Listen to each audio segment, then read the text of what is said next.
নমস্কার, হরে কৃষ্ণ।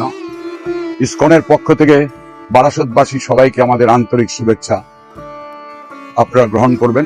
প্রতি বছরের মতো আমরা এই বছরও 2026ও আমাদের জগন্নাথের রথ নপাড়া কালীবাড়ি মাঠে অনুষ্ঠিত হচ্ছে।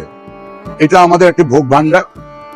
এই ভোগ ভাণ্ডারে আপনারা সমস্ত ভক্তরা, বারাসতের যত ভক্ত আছেন তারা আসুন, জগন্নাথকে দর্শন করুন এবং আপনাদের ভোগ ভাণ্ডারে আমাদের যার যার সামর্থ্য অনুযায়ী যেই কিছু আমাদের অর্পণ করতে পারবেন, তাতে আমাদের কোনো নেই। জগন্নাথের ভোগের জন্য আমরা এই সেবা, আপনার সেবা আমরা জগন্নাথের কাছে পৌঁছায় দেব। জগন্নাথের কাছে আপনাদের এই সেবাটা আমরা পৌঁছায় দেব, যাতে আপনাদের সমস্ত ভক্তরা যাতে জগন্নাথের সেবায় যার যেটুক সমর্থন অনুপাতে যেটুক আপনারা জগন্নাথকে কৃপা করে আপনারা দিবেন, জগন্নাথের কাছে আমরা আপনাদের সমস্ত অনুদান আপনাদের জন্য আমরা জগন্নাথের কাছে পৌঁছায় দিব। আজ আমাদের এখানে সমস্ত ভক্তদেরকেও আমরা প্রসাদ পাওয়ার জন্য অনুরোধ করছি। আমাদের দুই বেলাই প্রসাদ দেওয়া হয়, সকালে এবং দুপুরবেলা আর সন্ধ্যাবেলা।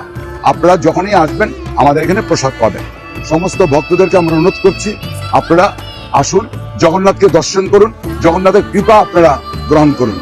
এটি হচ্ছে আমাদের বারাসতবাসীকে আমরা অনুরোধ করছি, আপনারা দয়া করে জগন্নাথের কৃপা গ্রহণ করুন এবং আপনারা জগন্নাথের আরতি দর্শন করুন।